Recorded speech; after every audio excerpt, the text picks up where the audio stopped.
Assalamualaikum warahmatullahi wabarakatuh. Alhamdulillahi rabbil alamin. Assalatu wassalamu ala Muhammadin wa ala alihi wa sahbihi ajma'in.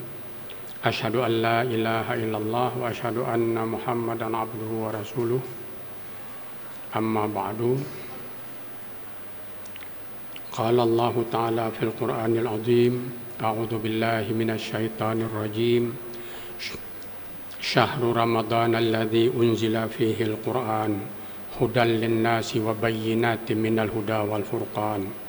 Faman syahida minkumus syahra falyasum. Wa man kana maridan aw ala safarin fa iddatun min ayyamin ukhar. Yuridullahu bikumul yusra wa la yuridu bikumul usra. Walitukmilul iddata walitukabbirallaha ala ma hadakum wala'allakum tashkurun. Jamaah yang dirahmati Allah, sebagian dari makna ayat surat Al-Baqarah tadi telah saya bacakan. Makna sebagian ayat ini, yuridullahu bikumul yusra wa la yuridu bikumul usra walitukmilul iddata walitukabbirullaha ala ma hadakum wala'allakum tashkurun. Allah menyatakan ibadah puasa Ramadan ini tidak memberatkan.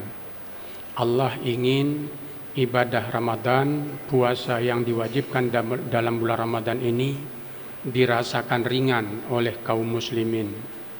Karena itu sekiranya ada kesukaran, ada halangan, ada sesuatu yang menjadikan kita tidak bisa berpuasa secara baik, secara sempurna, maka Allah memberikan keringanan. Keringanan puasa ini banyak. Yang ingin saya sampaikan, ibadat, seluruh ibadat dalam ajaran Islam, bahkan seluruh ajaran Islam menginginkan kelapangan. Inna ma'al usri yusra fa inna ma'al usri yusra. Sekiranya kita mengalami kesukaran dalam melakukan ibadah, maka ada jalan keluar sehingga ibadah itu tetap bisa kita laksanakan. Saya yakin paling kurang sebagian dari kita mengetahui apa yang disebut dengan rukhsah dalam beribadah sebagai lawan atau sandingan dari azimah. Ketika kita merasakan sesuatu berat, ada keringanannya. Kalau kita musafir, kita boleh mengerjakan salat 2 rakaat, salat 4 rakaat menjadi 2 rakaat. Ketika kita musafir dalam bulan Ramadan, kita boleh berpuasa pada bulan yang lain di luar Ramadan. Begitu juga kalau kita sakit. Nah, dalam ibadat yang lain juga seperti itu. Sekarang ini kita berada dalam situasi dunia yang tidak normal. Penyakit, wabah, bencana yang kita sebut dengan COVID-19 masih merajalela bukan hanya di Indonesia, tetapi di seluruh dunia. Bahkan mungkin kita bisa berkata di Aceh keadaannya lebih baik dari beberapa bagian di dunia yang lain.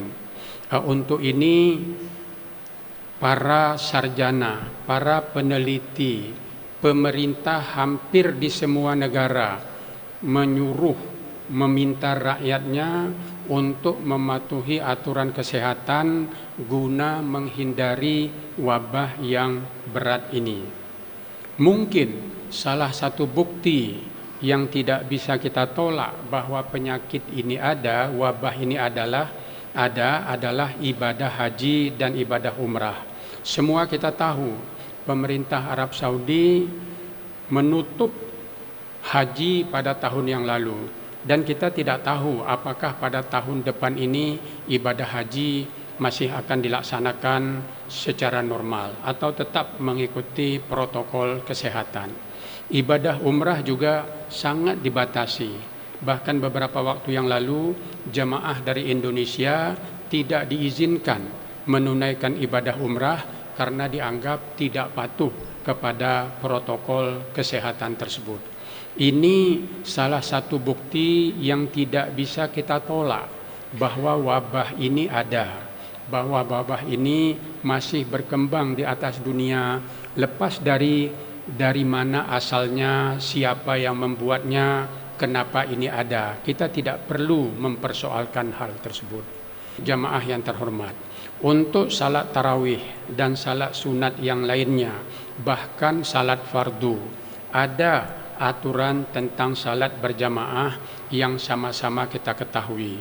Tetapi aturan ini juga merupakan bagian dari kesempurnaan ibadah, bukan bagian dari syarat sahnya ibadah jamaah tersebut. Hadirin barangkali bisa melihat di layar televisi dalam keadaan normal dahulu, orang-orang mengerjakan salat tarawih di Masjid Haram dan di Masjid Nabawi, banyak yang memegang Al-Quran. Ketika imam membaca ayat dari hafalannya, maka jamaah menyimak bacaan imam itu dengan membaca Al-Quran di dalam saf. Ketika imam bertukar halaman, dia membuka halaman itu. Ketika dia ruku, sebagian dari mereka tetap memegang Al-Quran ini di tangannya, tetapi sebagian memasukkan ke dalam kantongnya. Ini salah satu contoh bagaimana untuk jamaah ibadah sunat atau khususnya salat tarawih ada keringanan-keringanan yang difahami di dalam agama. Kita juga sama-sama tahu bahwa salat sunat, bukan hanya tarawih, semua salat sunat boleh kita laksanakan sambil duduk walaupun kita sanggup berdiri. Tetapi itu tidak boleh kita lakukan pada salat fardu 5 kali sehari semalam. Ini umpamanya. Bahkan berjamaah untuk salat tarawih sendiri, kalau kita perhatikan hadis-hadis Rasulullah, tidak ada sebuah pun yang menganjurkan kita mengerjakan salat tarawih ini secara berjamaah. Sepanjang bacaan saya seperti itu. Hadis yang ada hanya menyatakan Rasulullah membiarkan. Ketika beliau salat, datang jamaah mengikuti salat beliau. Beliau membiarkan jamaah mengikuti. Lalu difahami salat jamaah untuk tarawih itu boleh. Sesudah 3 malam salat tarawih berjamaah, Nabi tidak datang lagi ke masjid. Lalu jamaah yang ada di masjid, karena Rasulullah tidak datang, salat secara sendiri-sendiri atau dalam kelompok-kelompok kecil berjamaah. Salat dengan satu imam seperti yang kita kerjakan sekarang, ini baru dimulai pada masa Umar bin Khattab radhiyallahu anhu. Beliaulah yang menggabungkan, mengumpulkan semua jamaah di masjid itu dengan satu imam. Karena hal tersebut, dalam situasi Covid sekarang, atas pertimbangan keamanan dan kemaslahatan kita bersama, Covid ini sekiranya kita tertular, biaya penyembuhannya mahal, tidak murah. Walaupun mungkin yang menanggung biaya itu pemerintah, bukan kita yang mengeluarkannya. Pemerintah Indonesia menyiapkan vaksin untuk semua penduduk secara gratis, dan vaksin ini sangat mahal sekiranya diukur dengan kemampuan masing-masing kita.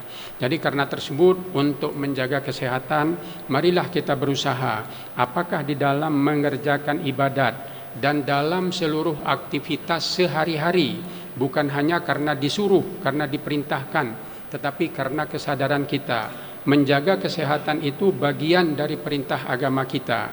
Kita menjadi orang yang sehat itu bagian dari perintah agama kita.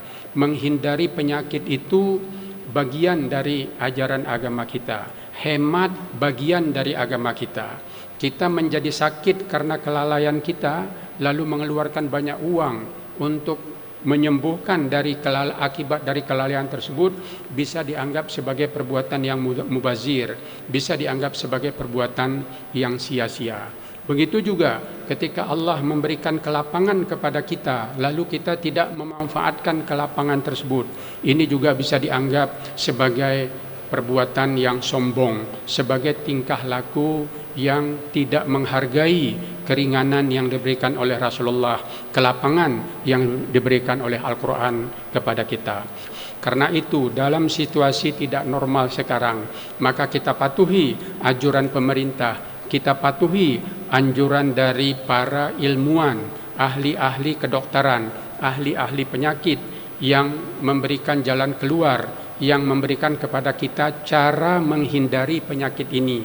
Walaupun mungkin yang kena itu tidak banyak, tetapi sedikit yang kena meninggal dunia, dan itu bisa kita hindari dengan cara-cara tertentu. Kita wajib melakukan cara untuk menghindari tersebut. Paling kurang ada kaidah, kalau kita tidak mau menggunakan darurat itu membolehkan yang haram, ada kaidah keperluan pun al-hajah. Hajat saja qad tanzilu manzilata darurah. Ada yang bisa sampai dianggap sebagai keadaan darurat. Jadi tidak hanya darurat yang betul-betul memberikan keringanan. Keperluan pada tingkat hajiah pun bisa memberikan keringanan. Demikian yang saya sampaikan, mudah-mudahan ada manfaatnya bagi kita semua. Rabbana atina fid dunya hasanah wa fil akhirati hasanah wa qina adzabannar. Assalamualaikum warahmatullahi wabarakatuh.